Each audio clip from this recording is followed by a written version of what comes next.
it's very But there different are perspective which we girls receive that today. women Yeah. too, right? Yeah, of course. Those are rural women who doesn't Yeah. have. So they will And there's ask you more women in OTP. the They will ask you, okay, there is some, because all of them are on Insta. So either they will get some coupon for maybe or something, or okay, there is some, your credit card is locked. Can you share your OTP? Exactly. So all those, and these women don't understand that. So it's a huge community they are targeting. To be very frank, politically, everyone knows that. Yeah. But what I'm trying to say is the other way around. Oh, other way around. Because these young girls, and they are like not even high school. They are 15, 16 from rural, population. So they are given very, small amount of money. They are okay with that. They can buy SIM. They can buy, their mobile phone. So that's the, interest they are getting into that job, and they are exploited, physical violation, emotional violation, of course, but not identified as they are victim and they are, somewhere in traffic. So it's a new perspective actually for me. Right. Yeah. Yeah. But it is something huge. I'm sure it's a huge. Huge, because this is again the marginalized population. Yeah. They don't have money, and this is young that they are quite connected with social media. So every time they want to buy some clothing, shoes, so they need very easy money, and that's how they are tapping. Those are in plus grade 9 or dropped out. So they are actually attracted. This is the community tapped for the scamming. It's child because that's what is happening, but which is not. That's what it is a different perspective of it. Because now it is that we are vulnerable. We are victim of that scam. That's how it is. Like a young population, the elderly population for this financial scamming and other way. So women, rural women. But this youth group, those are even not. I would not say they are adolescent, at the age of 15, 16, boys and girls. They are, just influenced, okay, join this and then be part of that stuff. So they will give you call, they are trained with. And it's a very rural, there is compound, and which is known, but that has never seen as they are also trafficked. They are exploited emotionally. They are also, yeah, but this is a for me actually perspective. It is always seen as that they are criminal, so they are part of this scamming business. So yeah, enter administration is just waiting. Are they able to leave it on a They are that is waiting because they want some easy pocket money. They want to buy their shoes, branded, because all of them are instant. They are very connected with globally, all these brands. They want some easy money so that they can buy. This is rural population poverty is very high. I mean, it's tempting. I would. Yeah, in that situation. Yeah. So they know actually, but they don't know actually that they are doing this a crime. Yeah. So they feel like they are, joining the Yeah. recruitment phase. And so it's a partly they are told, but then Yeah. like this one, yeah. Yeah.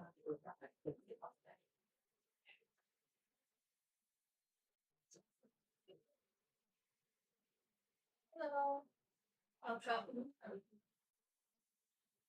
You're gonna help today? Yeah. You gonna sit here? Yeah, you should be. Oh, I'm standing. So yeah, wherever you want to be. Hi, welcome.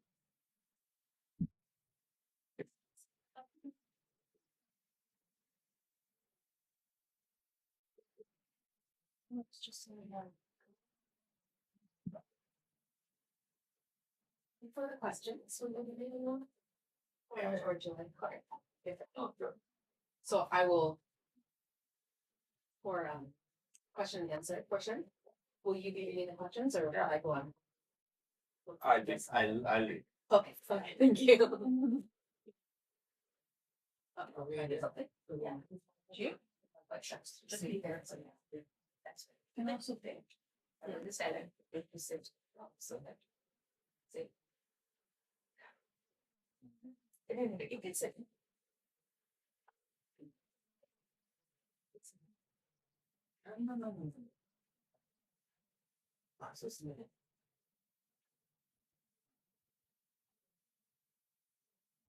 Wait for a couple of minutes. Yes. This will be 1 minute. Sure.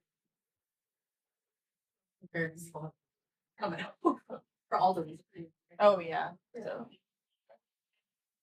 people are tired after it. Cái nguy trong mấy kiểu các bạn sẽ và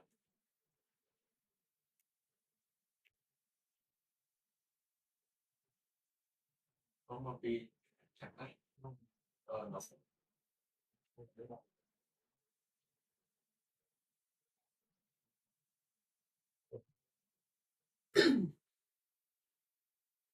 Welcome.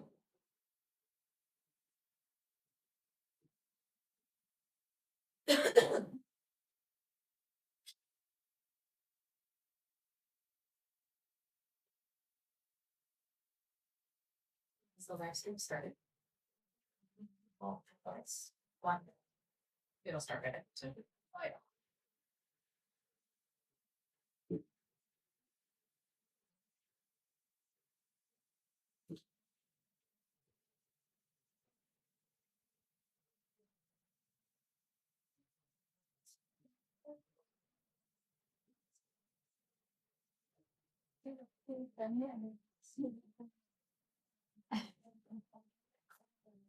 Welcome.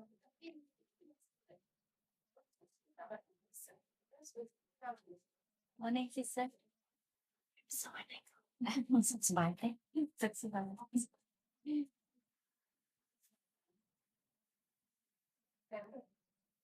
Welcome.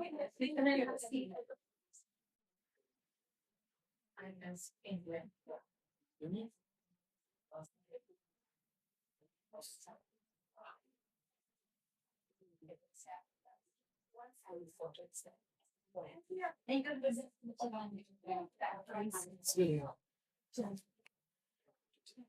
I know, yeah.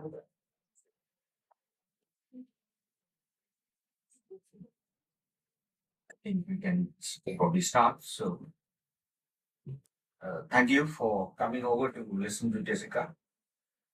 And so, just in case you are sure you want to make sure you're in the right room, we're talking about building resilient futures.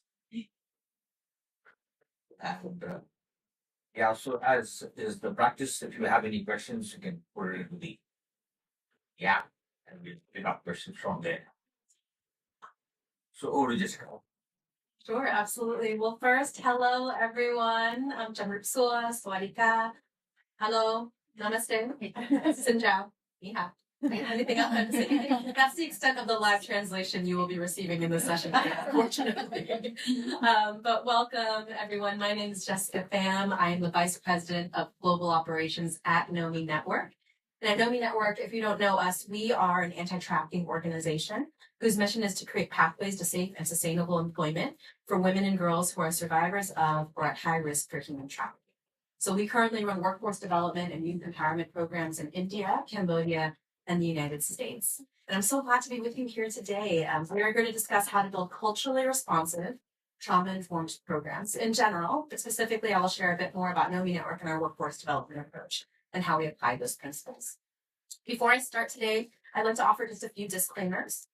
One, I will use broad examples of trauma, namely war and trafficking, in my talk. I will not go into any specific details. However, if that content is upsetting to you for any reason based on your own experiences, please feel free to take a break, walk out. I would not be offended by that. Please take care of yourself.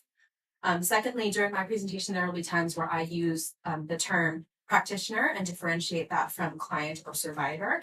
But I understand that these terms are not mutually exclusive. I know that some of us in the room are survivors ourselves and practitioners at the same time. I acknowledge that. And the third is that I do not consider myself nor Nomi Network to be an expert in this work at all. Rather, but I come to you today as a partner who is seeking to learn and wanting to share some of the learnings that we've experienced over the past 15 years. And those learnings have come by making mistakes, missing the mark, being called out at times, and learning and adapting and growing and successfully placing thousands of women in employment pathways over the past 15 years. So a bit of a personal introduction. My name is Jessica Pham again. I am a second generation Vietnamese American. What that means is that my parents were born in Vietnam and immigrated to the United States where I was born. And a bit of how my background really speaks to the work that I do. As some of you know, in 1975, the Vietnam War ended and hundreds of thousands of people fled what was then South Vietnam, were dispersed across refugee camps across Southeast Asia, and eventually placed the majority in the United States, Canada, France, and Australia. My family was one of these families. And what this event created was a very unique experience, a very shared trauma experience for hundreds of thousands of people. And that meant that while my family experienced a significant trauma in their journey here, trauma that included re-education camps, refugee camps, imprisonment, hunger, illness, all of these things, that was also the story of every single Vietnamese adult I knew growing up. I had relatives, friends whose families were held at gunpoint, who were taken away from their families. Every single Vietnamese person I knew left someone behind in the war. Every single Vietnamese person I knew someone who fought and died in the war. And I grew up around so many subtle signs of trauma, but I didn't even recognize that's what it was until I was an adult, right? Thinking back now is only when I realized, oh, for my grandfather to flinch every time he saw a picture of the North Vietnamese flag, North Vietnamese communist flag, or for men in my family to break things whenever they felt the slightest bit threatened. I have family members who have never in the past 50 years gone back to Vietnam, even though it's now a safe and very popular tourist country. I have other family members who never set foot on a boat because of the trauma they've experienced. The Vietnamese diasporic community, particularly in the United States, they have found a lot of success.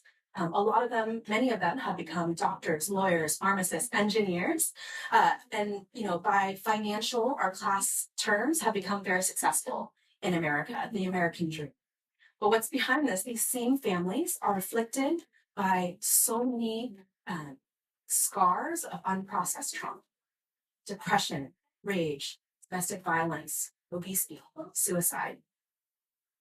This trauma was not my own, but it's something I knew very intimately. I was surrounded by it, right? I saw the mental health toll that it took on my loved ones and the ways that coping and surviving as immigrants and refugees in America can really constrain a person's ability to live freely and fully. And growing up in a community afflicted by unhealed trauma, I also saw how trauma could be passed down through generations, compounding in harm the more it goes untreated.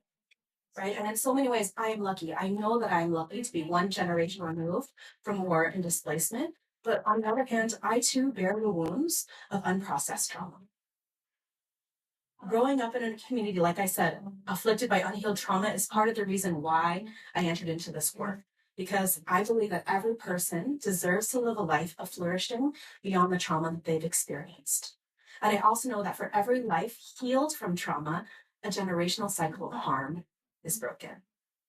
And so I come here today to you all because I recognize and I see a shared longing for all of us, right? How can we do better in treating trauma, but also in becoming trauma-informed organizations that do right by the survivors that we serve and ensure that we are effective in the work that we're doing as we walk along survivors in this work. So with that intro, the topic of our session today is culturally responsive trauma-informed approaches to workforce development. I will say as a caveat, I will touch upon workforce development and strategy. So if you're interested in that, please talk to us more after this session. But really the focus is going to be on culturally responsive trauma-informed practices. How do we build that? And I'll share how Nomi Network adapts that and applies that to our workforce development. So what does this mean? In the same ways that we apply culturally responsive, culturally sensitive, culturally specific, whatever terminology you want to use, practices to our programmatic work, right? We acknowledge that something that works in China is not going to be the same thing that works in Thailand, right? Something that works in urban areas in Thailand is not going to work necessarily in rural areas of Thailand. We apply that cultural sensitivity, I think many of us do, to the programmatic work that we do. And it's important to do the same thing for the trauma-informed principles that we try to adopt. So we're going to get started today by defining some of these terms. And I apologize if for some of you, you're versed in these, it feels a bit basic, but I think it's important for us to get on the same page and have some shared and common understanding before we embark today. So the first, defining trauma. Trauma is, the working definition I will use today is an emotional and psychological response to a distressing or disturbing event that overwhelms an individual's ability to cope. So trauma, when we're thinking about trauma, we need to think about three different aspects. The first is the nature of the aspect itself, the nature of the trauma itself. So trauma can result from events that are physically and emotionally distressing, things like accidents, war, violence, abuse, sudden loss, of course, human trafficking as well. But really what marks trauma is an individual's experience of that trauma. The same event may be traumatic to one person and not traumatic to another person, or uniquely traumatic from person to person who experience the same event. And trauma is defined by the individual's emotional, physical, psychological response and perception of an event. And the third component is lasting impact. Trauma often has a lasting adverse impact on a person's functioning and well-being, affecting mental, physical, social, emotional, and spiritual health. And that's really, when we talk about trauma, we have to consider this, right? We're not talking about the traumatic event. We're talking about the trauma that is lasting and actually impacting people's ability to cope, thrive, and move forward in their life.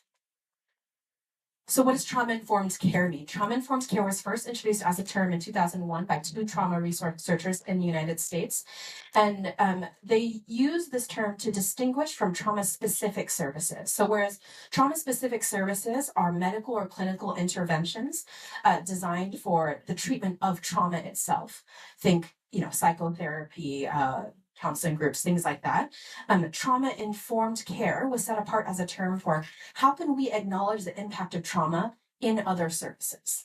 So for example, Nomi Network, we are a workforce development agency, and we do not provide trauma-specific services. We primarily do not provide therapy or psychotherapy or counseling to our clients. So we do some of that, but that's not our primary intervention.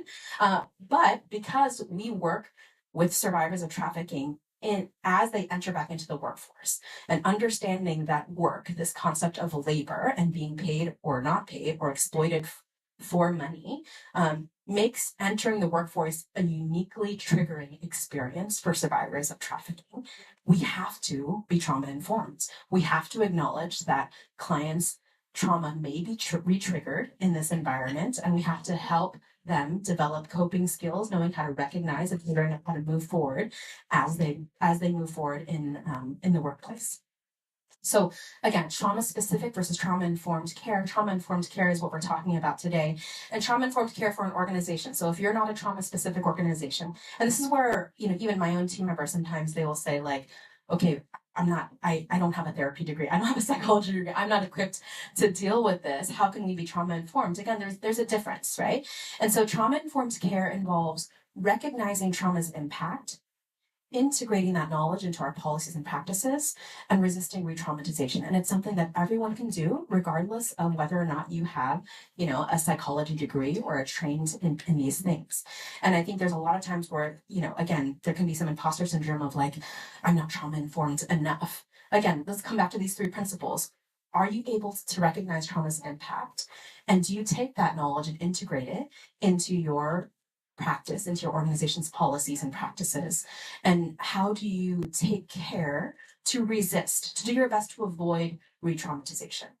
So let's dive into these terms a bit. So recognizing trauma's impact, that involves being aware of different ways that trauma may continue to affect clients in your program, in your services. So again, even though many of those we serve have exited their trafficking experience, we're acknowledging that the trauma they experienced while being trafficked will continue to have an impact on their mental, emotional, spiritual, physical. And then how do you integrate that knowledge, right? How do you create trauma-informed policies and practices, training staff in the right approaches, and providing resources and plans if and when clients are triggered and may need a trauma-specific response? This is really critical, right? We are working on training more employers in the United States to be trauma-informed. And we tell the HR departments all the time, because they're like, we don't have therapists on staff. What happens if, someone gets triggered, and how do we deal with that? It's having a plan in place in the same way you would for any other type of trauma, not just survivors of trafficking, right? But people might be going through a suicidal event. People might have a mental health breakdown. Organizations and companies need to have safety plans in place of what they will do if and when an employee is triggered and needs additional resources, and what you will do for that. So that's an example of integrating knowledge. We'll go more specifically into examples for our organizations in a bit. The third is resisting re-traumatization. So that's the point I want to talk about today, since yesterday had a good point of, I think resisting re-traumatization is sometimes too much of an umbrella term. But today I want to talk about how we have to acknowledge that as service providers, many of us are service providers, the power dynamics that exist in the service delivery model, right? And we have to be careful not to mimic any aspects of a survivor's trauma and exploitation as we work with them. Now, for example, if a staff or trainer asks a client to attend a meeting or share their story, does the survivor feel like they can say no? Are they ever asked to be alone in a room with another staff member, and how does that make them feel? I think a lot of times we can take for granted the trust that a survivor has with us. We think, oh, I have a good relationship. They know that I'm never going to do anything to harm them. They know that they are safe with me. And we don't realize that so much of the trauma that survivors have experienced are related to a person who has positional authority and power over them and can give or take resources away from them at any given point in time. And it is therefore naturally a relationship in the service delivery model that we could potentially re-traumatize the survivor. So that's something I want to take care to do, but I also want to say we are never going to be able to fully prevent harm. And to the point that in one of the main sessions yesterday of stepping away from saviorism, I think we have to accept and embrace the fact that we cannot fully protect our clients from everything. We cannot fully protect them from being triggered. We cannot fully protect them. In Nomi Network, we experience this. We, vet and train employers, but we cannot guarantee that they will not face harassment or abuse or exploitation in the future. All we can do is do our best to put plans in place to support them if and when that happens, and also empower them to have agency and voice to know what to do when those things happen, right? Our charge is to do our best to improve our trauma-informed and our intentional practices and our intentionality, not necessarily to protect survivors from everything, right? Because that also strips them of their agency. If you think about it, that mentality, right? If it's your job to protect them from that, that's stripping them of their agency to be able to overcome this trauma in their life and be able to move forward. And we'll talk more about how Nomi Network specifically does that in a bit. So those are the basic components of trauma-informed care. Let's put that to the side for a bit and let's talk about culture. This is more fun. So culture is the set of shared beliefs, values, customs, language, artifacts that characterize a group or society. It encompasses the ways of life, the traditions, again, language, arts, rituals, and social norms that are passed down from generation to generation in a particular group. And we all know this concept intimately, right? In this room, we have people of a variety of cultures. And in reality, each one of us holds multiple cultural identities, right? I am both of Vietnamese heritage, but also an American born in the US.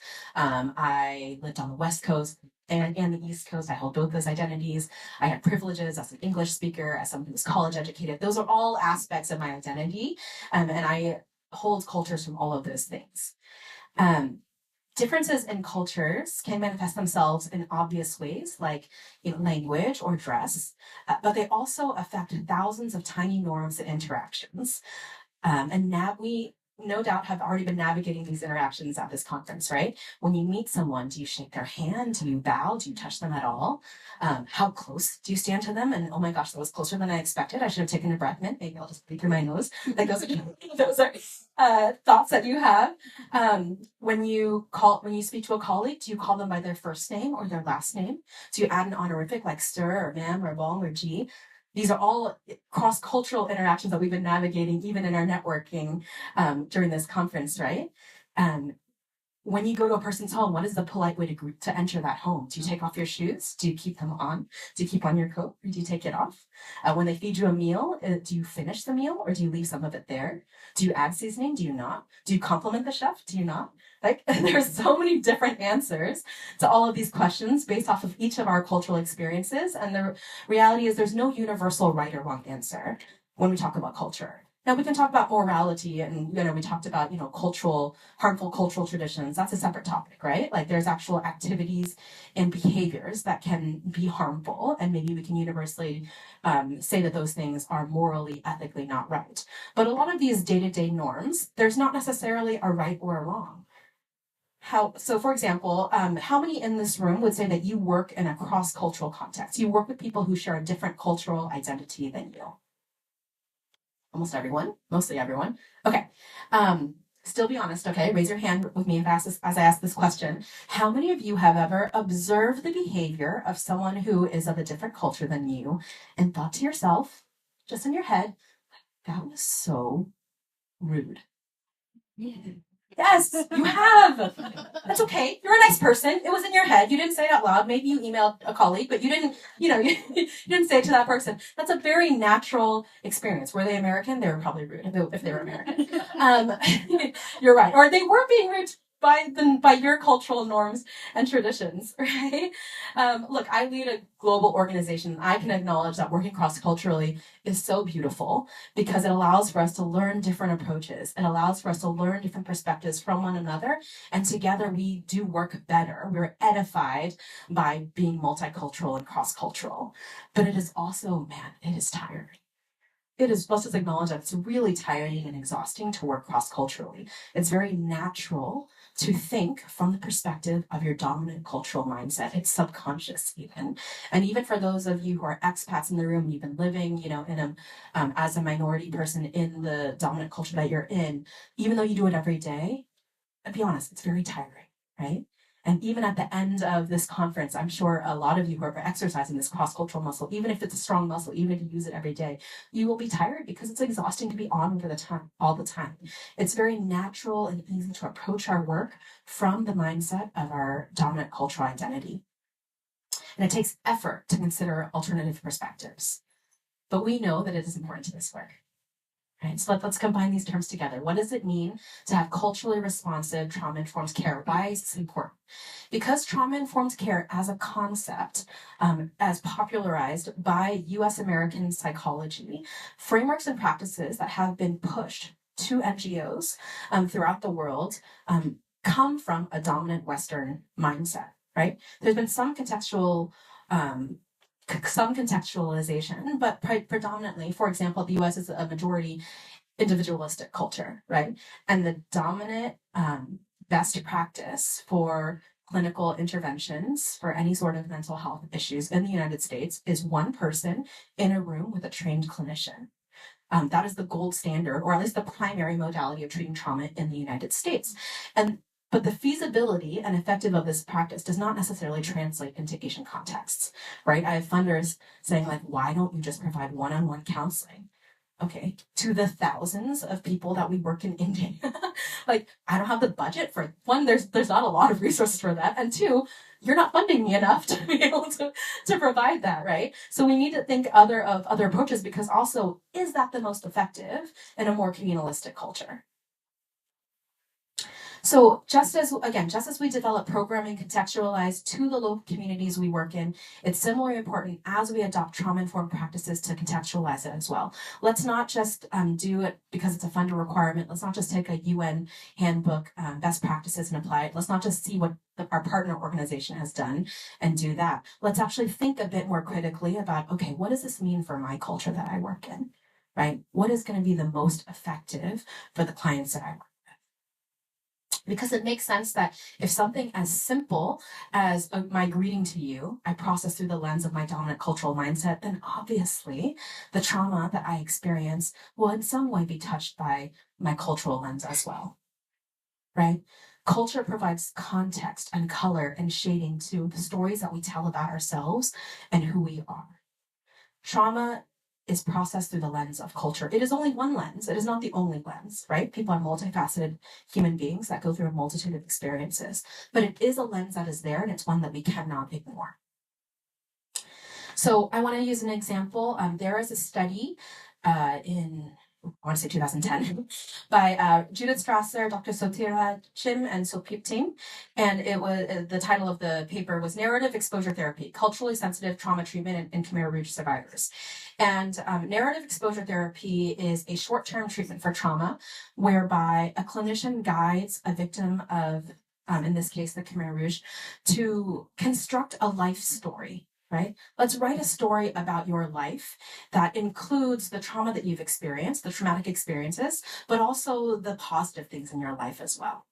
And with the clinician, the client will put together this story, and it'll become a meaningful personal narrative. And it's especially effective with people who have experienced multiple or complex trauma experiences. If you come from an evangelical Christian background, it's not too dissimilar from like creating a life's testimony, right? The licensed clinician.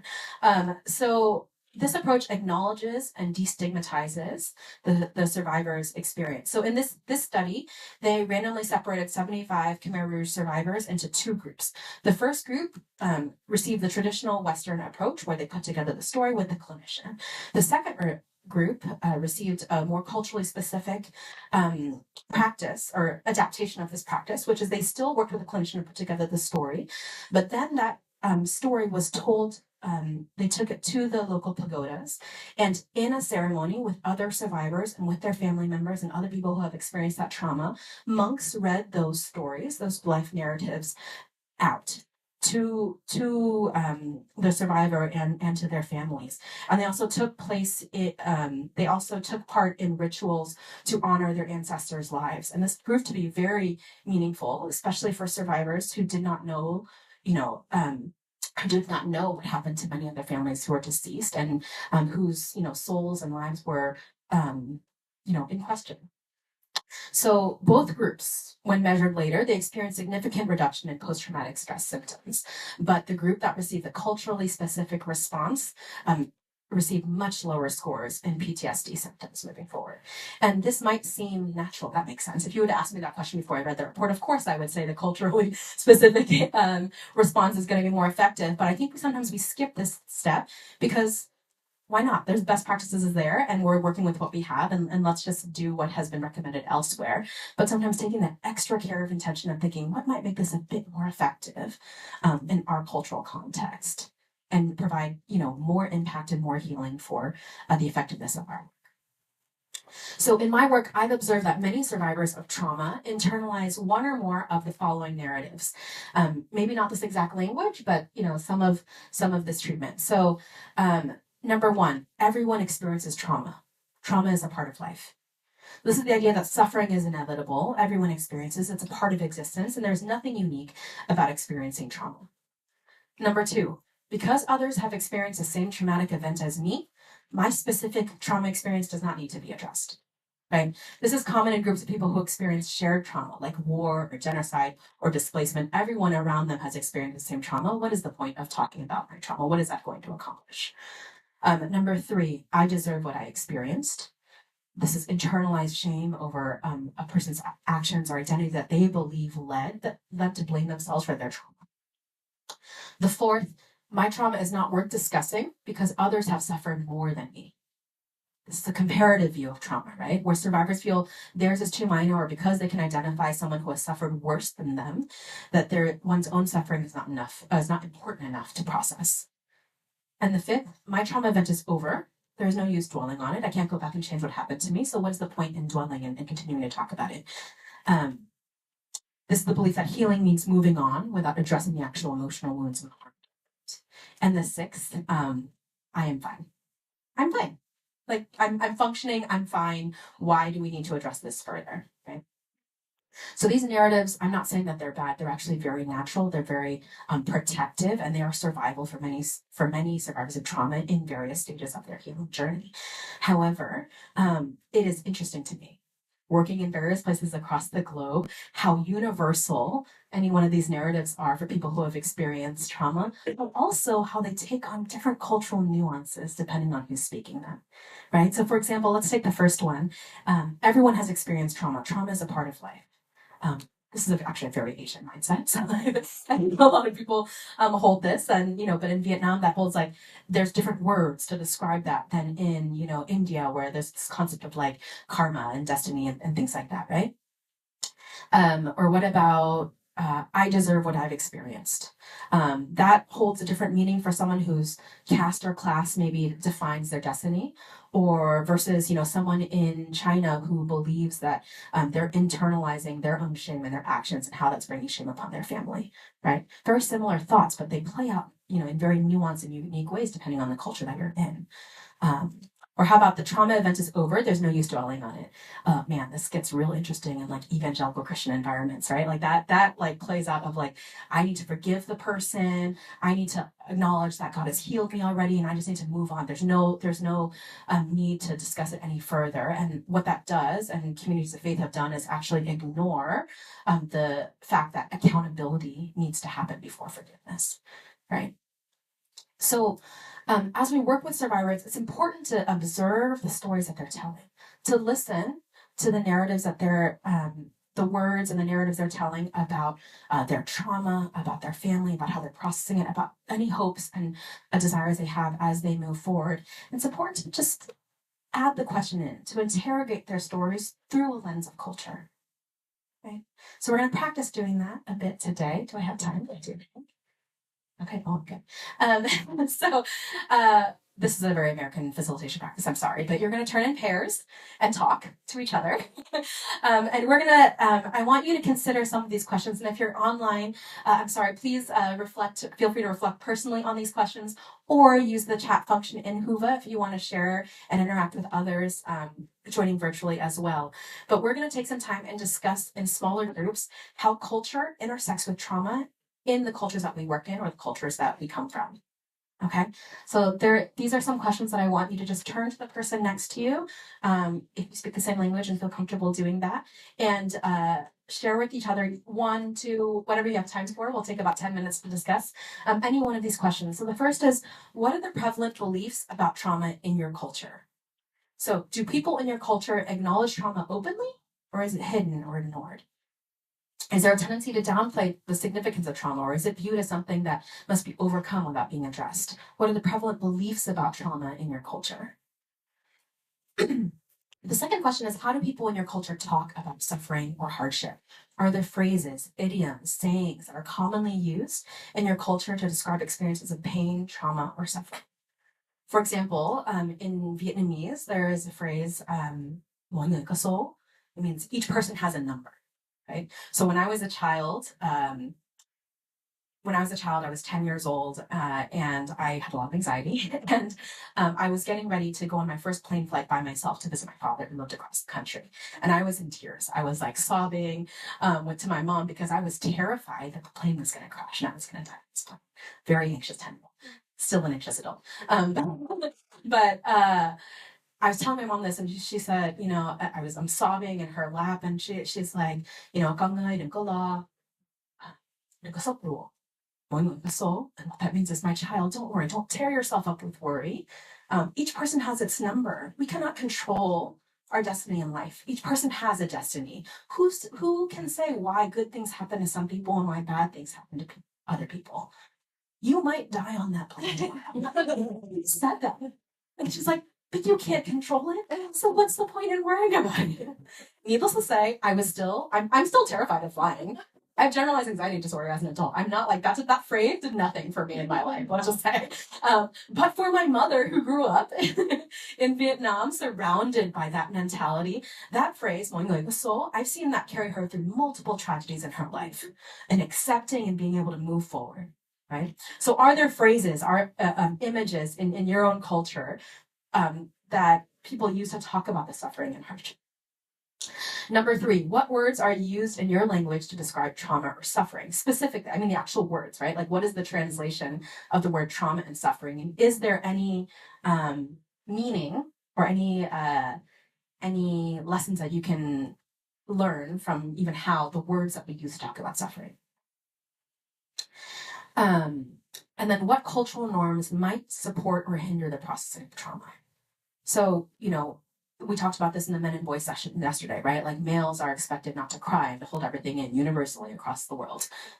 Toxic patriarchy abounds. Like, that's true in a lot of different cultures.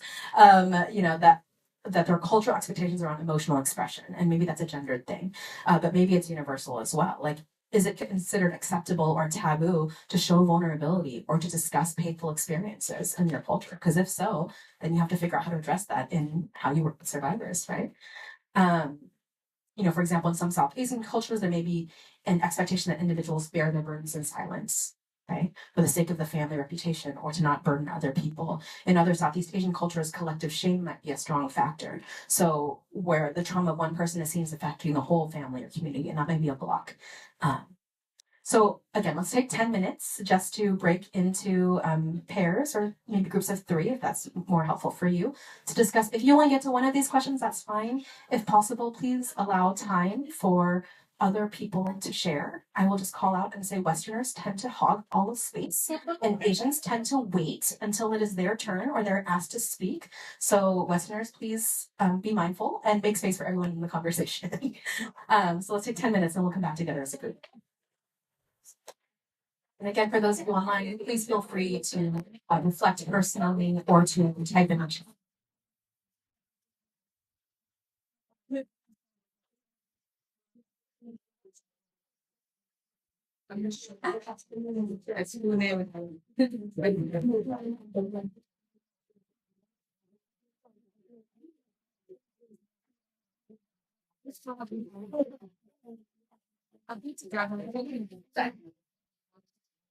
Actually, during the part,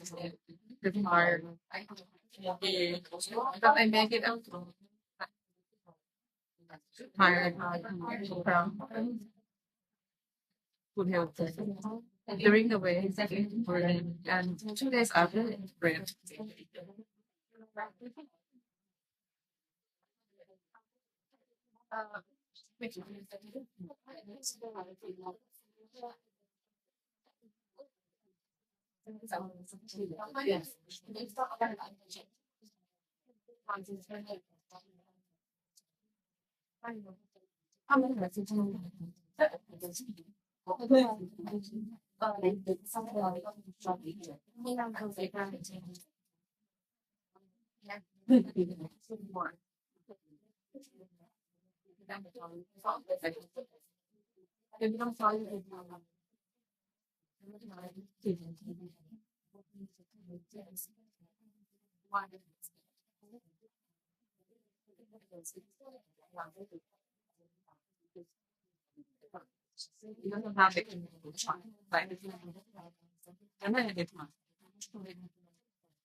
Cerebral is very basically something.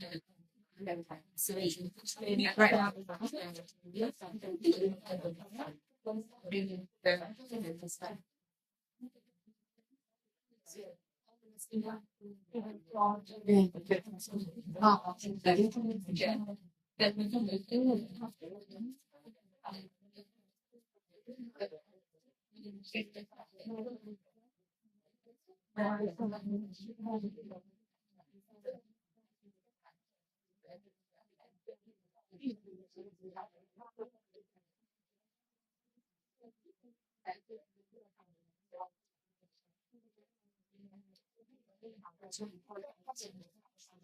fine.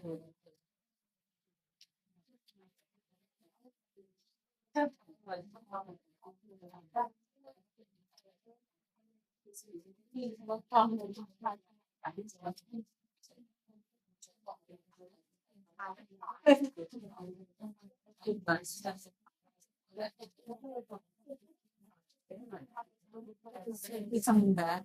It's life.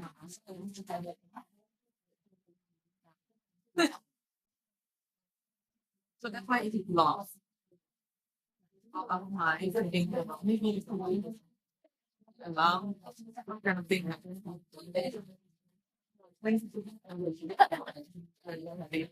It's over. Like,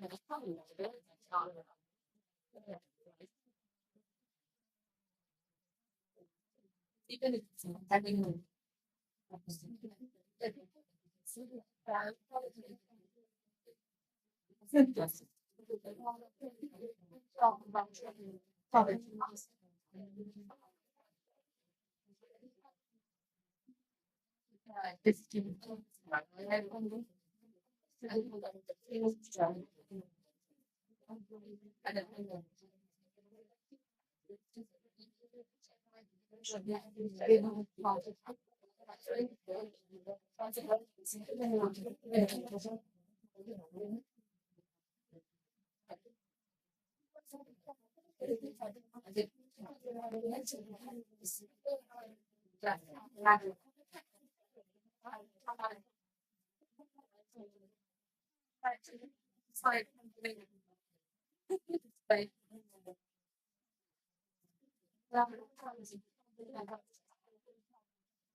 Please start to wrap up your conversations.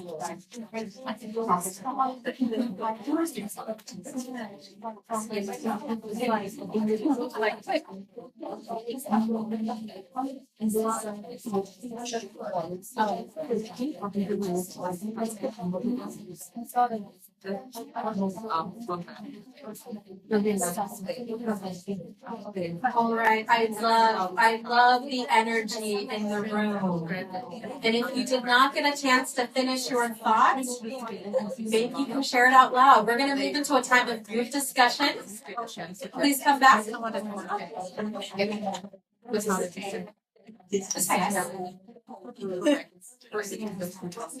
My colleagues. That's why I didn't like my muscle. It's okay. All right, everyone, let's come back to the group discussion.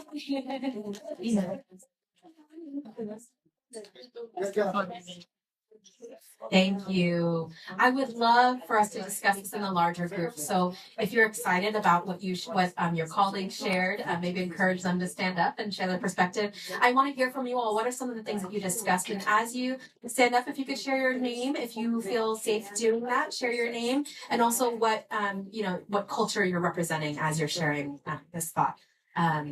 Maybe can we have a microphone, Shantanu? Is that okay? Yeah.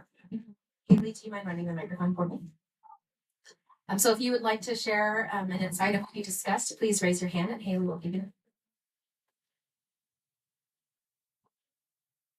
Oh, it is recorded. Okay. Here. Someone in the background.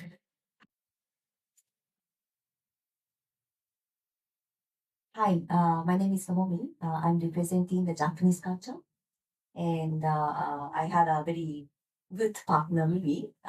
She's representing Thai culture, and we talked about certain similarities between the Japanese and Thai culture as well. So I think the word trauma doesn't have the vernacular word in Japanese nor in Thai. I mean, Thai they have, but then it's slightly different. So the concept of the trauma is quite new. I think that is what we found common between Thai culture and the Japanese culture. And then I was talking about why the trauma concept is maybe new to the Japanese culture, or maybe we have been experiencing it, but then we didn't have the word to be able to share. Mm-hmm. So that was part of what we were talking about. And so there is I think a similar word perhaps in Thai and Japanese. Why we don't want to bother, or that why we don't want to share the traumatic or suffering or the hardship. In Japanese, there is one word called gomenwaku, and then the closest translation in English is trouble. But then this word gomenwaku has a layers of the implications. If I share my hardship with you, it's going to confuse you. It will disturb you. It will burden you. So it's all layers of those contexts is kept in one word. Wow. So we were talking about those things, and then I find this session very, very nice. Thank you very much. Thank you. That was so interesting. So just to repeat what you shared, they were talking about in Japan and Thai, whether or not there's a word for culture, a word for trauma, or words related to describe trauma and the implications of that, but also the words that we do use, the different layers and what that says about whether or not someone can talk about trauma. I'm curious, how many of you had a similar insight where in my language, there is not really a one-to-one translation for the word trauma? Just curious, hold up your hands. Okay, I want to hear from more of you. So anyone else want to stand up and share?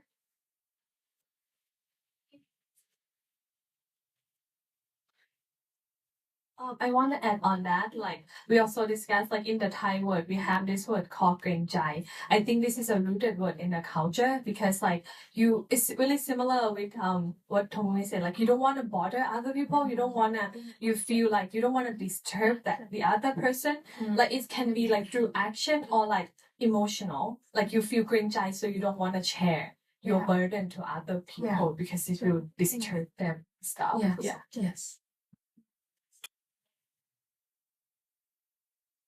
It would be serving to me if others of you would stand up and share. So please feel free to do that.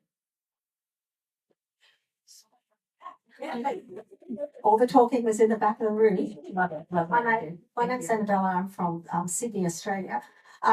Alex and I were chatting. He's from from the UK, and I guess so culturally it's only a few hundred years, and we probably share a culture. We were just discussing that really a lot of this sort of talking about trauma in Australia and probably in England as well. You know, like whether you're wealthy or not wealthy, whether you're educated or uneducated, trauma visits you and is part of our shared humanity. And it is encouraging. In England, Alex was saying they are getting a little bit more relaxed about talking about trauma and brokenness. And in Australia, I happen to come from Sydney at the moment, so it's a city, and on the northern beaches, which is very affluent. I actually don't live there. We actually live in our camper van at friend's place, but we do sort of operate our little business there at the moment. So I get lots of chance to talk about with people as I make them coffee as a barista about their personal life. And it's amazing how trauma affected that a lot of the people that live up there are. We have helicopters go over. We know that's another kid who's jumped off the cliff. But you don't talk about that because we're all okay. We live on the northern beaches. We're the wealthy elite, but they're struggling to live as the wealthy elite. So their lives are broken, and we're setting up this next generation where they're not coping. They're not coping. So that trauma is visiting even in the very affluent Australian culture. So, That's fascinating. And what you're sharing is a bit of, one of those narratives of, other people are suffering worse than me, right? And what you're saying is even in wealthy, privileged communities, there is suffering, there is trauma. Trauma is universal, right? But because they're privileged or see themselves as privileged, they don't feel like they can or should talk about it or discuss it. It's really fascinating. Does anyone else want to share? Selfishly, I couldn't be in every single group, and I would love to be able to hear some of the conversations that happen. So I'm asking someone else to share this.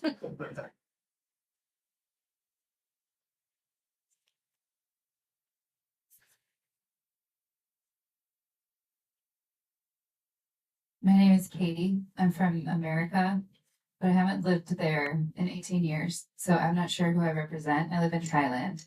Okay. I'm also not Thai. I don't fully understand Thai, but I understand some Thai. So it was interesting to hear what you said, Mimi, about Thai language and what you as a Thai person understand and what I as a foreigner who are trying to speak Thai and understand these words understand. So the word that I think I hear Thai people talking about trauma is Thai, right? Or emotional wound. Oh, it's planet yes. Yeah. Right. So like it's in English we would say emotional wounds. And so I think that is interesting. And my friend who I met is living in Singapore but speaks Mandarin, and she said she doesn't know the word for that in Mandarin. So the word in Thai that we use more recently is emotional wounds. I think that's interesting as far as a wound you can't see. Maybe you see it's emotional, that you carry that with you, but whether you see it or not, or what you do with that. Talked about other things too. Sure. No, thank you for sharing. So there's some imagery there, right? In that phrase of emotional wounds. And how does that feel? Okay, I'm going to call out my colleagues because I end up using my authority to do so. Kumkuma Ratana, do you mind sharing, please? Yeah, we were discussing about India and Cambodia. For India, actually, we discussed that trauma, there is lack of acknowledgement. So it's very personal. It is associated with shame, or we cannot share and that's the reason actually gender-based violence, rape cases are not reported. So it's very personal. You cannot, share it with anyone. So it's okay. Just move on. It happened to you. It's either because of your karma or you have done something, or it's your fault only. And most I really can't say any local language for that at this moment because we have many languages in the country.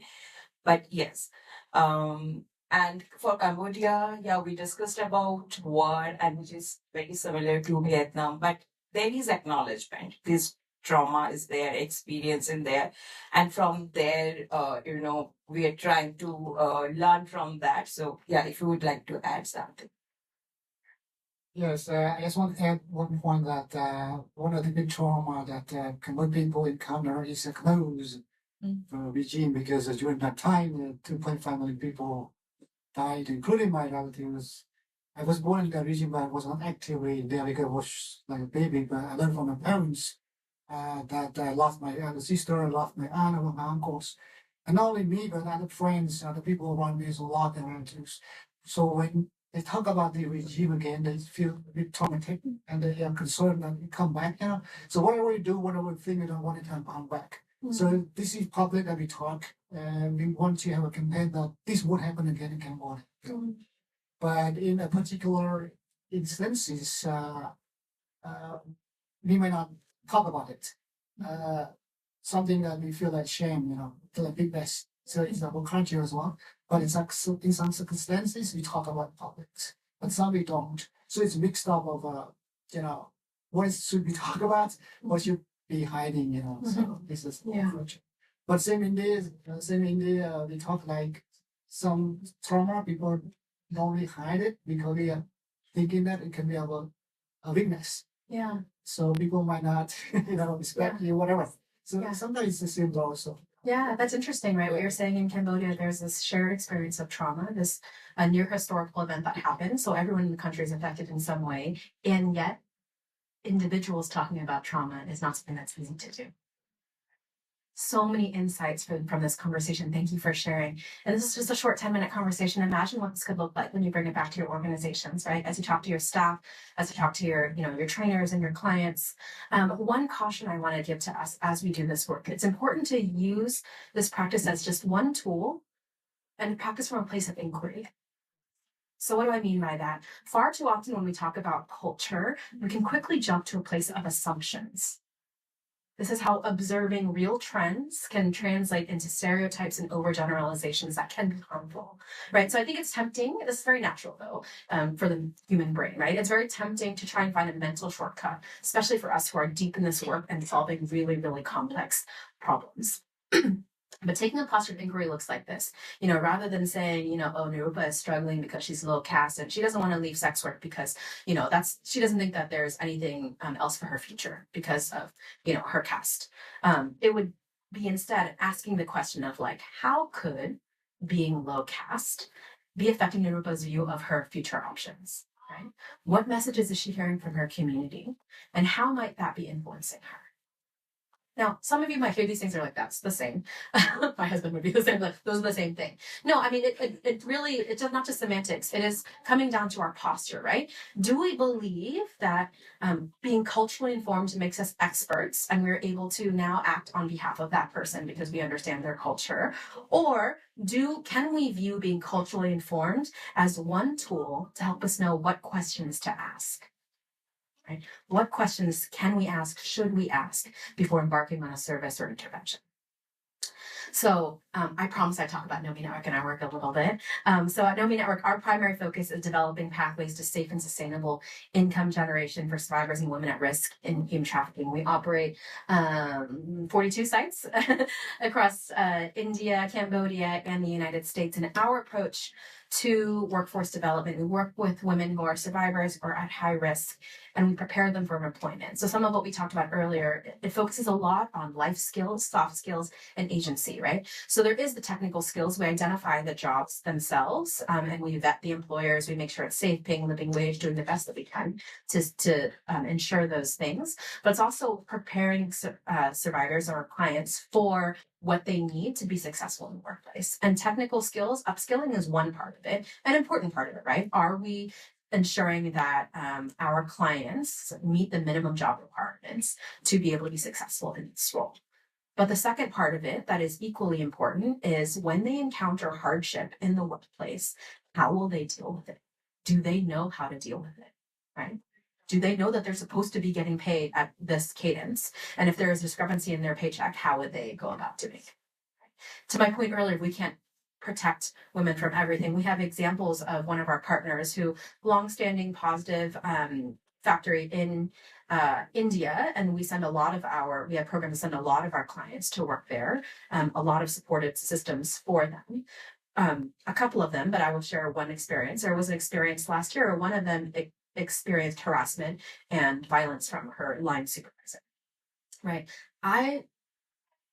It killed me that we could not protect her from that, but she immediately went to our to Nomi Network staff, and she immediately wanted to escalate that within the company, and she did. And she reported it. And our staff, did our due diligence of talking to the company and leadership, ensuring that there's accountability or whatnot. But also what was more powerful than that harm not happening to that woman in the first place was her being able to experience using her voice and it actually having impact in their big disciplinary action, right? And then for us to be able to escalate that as an example to the company of like, how do we ensure this doesn't happen? No, we cannot control the private sector. Would we? Could we? I hope. I wish. We cannot. But the best we can do is, in addition to consulting with companies who are willing and trying to share trauma-informed practices. More importantly, is really equipping survivors, safety planning, equipping them with the skills, the agency, and voice to be able to know what to do when they are harassed, abused, or exploited. So what is next? So yes, we prepare sustainable employment, remove barriers, and we place them in safe and sustainable employment or self-employment, helping them create their own businesses as well, if that's the best option. What is my next slide? Let's go back. So again, a trauma-informed approach involves recognizing trauma's impact, integrating knowledge, resisting re-traumatization. Some of the ways that we do that, we acknowledge cultural values and integrate that into our practices, right? So we surveyed some of our trainers in our adolescent girls program last year, and we floated this concept of trauma-informed care. What do you think about Nomi Network trying to do this?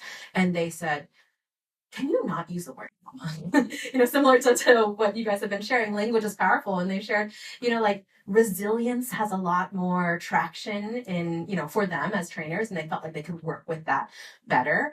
Those are just the results of one study, but, I know that that's something we consider. And Kumkum, who's our country program lead, there are insights like that, right? That we have to ask people who are doing the frontline work, what is actually going to work in this community? Right. And acknowledge micro and subcultures, right? Because I will say that as a sector, we have done a really good job of contextualization, I would say at the national level, like there might be, a work guide here and say like, okay, this is the Indonesian, adaptation of that. But we have to acknowledge that in most of the countries that there's like, dozens of ethnicities sometimes, right? Dozens of languages, many different subcultures that we have to take into consideration. So let's continue to localize our learnings and our practices to figure out what is actually going to be the best and what is going to be the most effective. Moving forward, again, acknowledging that specifically for us, who are working in Asian contexts, we have to think about things collectively. We have to think about these things communally. I'm preaching to the choir here, so I'm not going to belabor that point. The last point I will make is that we should acknowledge and learn from our mistakes. Accept that you will make mistakes, right? In cross-cultural work. You will. I tried to shake a Cambodian's hand yesterday, and I should have done this instead, right? I will make mistakes, and we all make mistakes. The more you can normalize that, it gives you a bit more freedom. You can have grace with yourself, and you can be courageous and actually encountering your own biases, encountering the ways that you may not know the right answer, and move forward. Okay, let's leave a few minutes for questions, and then I'll close. There aren't any. Perfect. Probably because in the course of your small group discussions, many things have already come up. Sure. So I'm also not offended if there are no questions. That's okay. Are there any questions in this room? I'll give you guys a minute to type it in if so. I was going to say speak out loud, but I've been told by the organizers, please use the Hufa, which is a great app.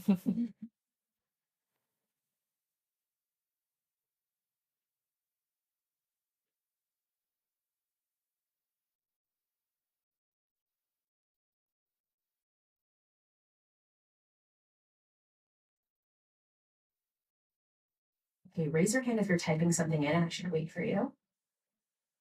Okay. Thank you.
Any questions yet?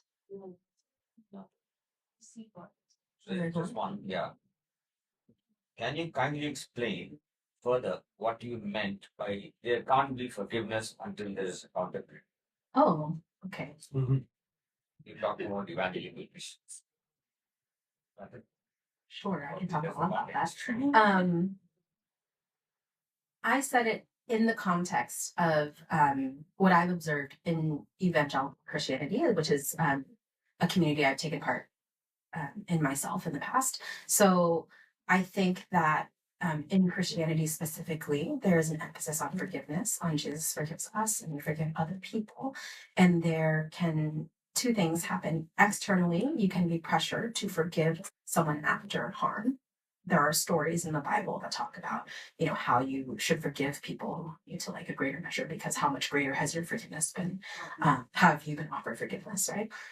So there's, biblical scriptural support for that. So sometimes survivors of harm, when they work up the courage to actually share with something that harm has happened to them, they are met by well-meaning people with, try forgiveness, try that path, and it will set you free, right? And it's also what you deserve. And a lot of times in the evangelical Christian church, I will speak at least for in the United States, there is a lack of focus on accountability of actually giving enough room and space for the harm that's been done, to acknowledge that, to grieve that harm, which I will say is biblical as well, right? Jesus wept even though he could actually fix that situation. So like grieving, allowing space for the harm, but also we should, as humans, focus more on the accountability for perpetrators of violence and harm and abuse to ensure that that doesn't happen again. And that's also what survivors of trauma and harm deserve as well. In a nutshell, just my opinion. There's another question. When survivors are having to work out somewhere outside their own culture, how do you help them navigate that?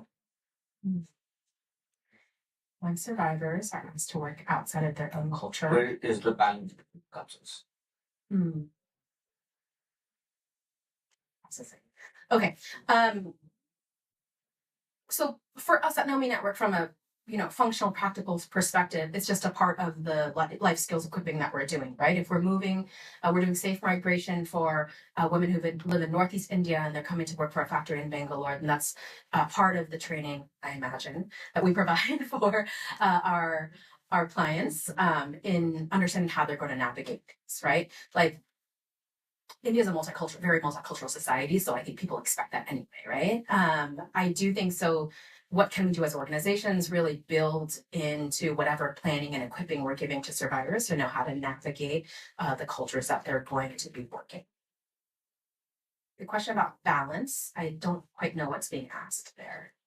So if if you wanted to clarify.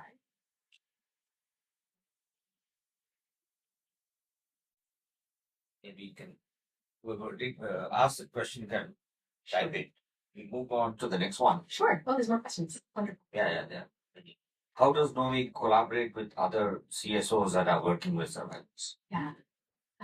So we are very collaborative. The way that we're very multi-sector. So we are engaging CBOs in different ways, in the different countries that we work in. But for example, in India, we partner directly with CBOs for working with clients.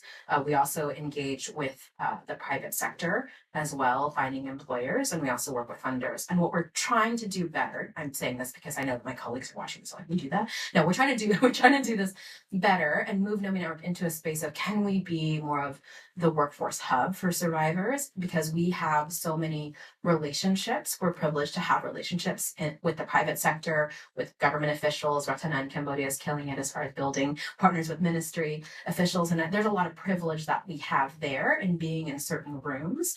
And how can we also help facilitate multi-sector collaboration for CBOs as well?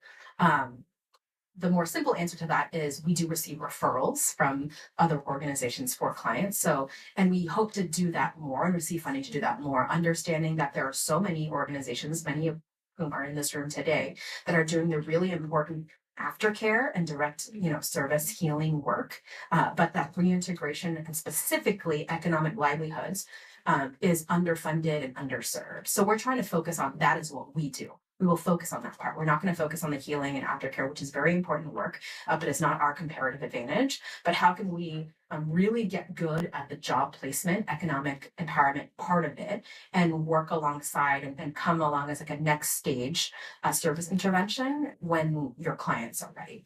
So I will be honest and say that we are not quite ready to just be the referral source for, if we operate in your country, that we cannot necessarily at this point place all of your clients in jobs, but we are very soon, that's part of our strategy. We want to grow to be that organization.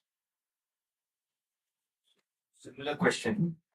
Can you share about Nomi's approach to developing survivors for new workforce environments? Example, how do you build their capacity for dealing with hardships they might face? Okay, question took a turn.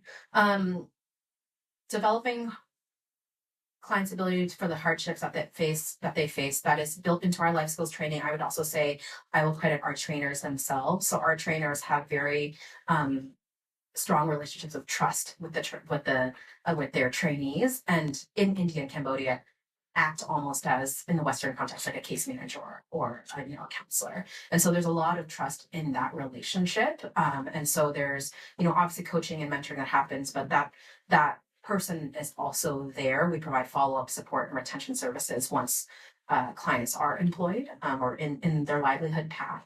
And so our clients know that they can come to Nomi Network staff as they encounter challenges, and we will continue to work with them and coach them how to do that. That's what we do organically. I will say that we are formally, trying to make our actual training curriculum more robust to prepare for different environments. And I think that we want to focus more on the first part of that question is like new work environments. That's something that, we're here at conferences like this because we want to learn more about different types of trafficking, but also different types of work areas. We know that AI is going to replace a lot of entry-level workforce in automating a lot of different things. We need to, as an organization, remain nimble and at the forefront of thinking of like, what jobs are we actually preparing survivors for? Is that job going to exist in 5, 10 years? And if not, we need to do better. It's something that at the leadership level, we're trying to resource more and build more capacity on the learning element to make sure that we're preparing survivors to not lag behind in terms of the competition in applying for jobs. This is probably the last question that we are Sure. having. Compared to the time when trauma-informed care concept was introduced, how do you observe the impact of bringing this concept in your support to survivors? So I would say that trauma-informed care is being more formalized, even across the US. It is, in the US now, it is an expectation. Like if you serve any in human, we call it human services, but if you're serving anyone who is a survivor of trauma or intersects with trauma, it is a non-negotiable that you at least say you're trauma informed, right? Well, not actually, trauma informed is not regulated.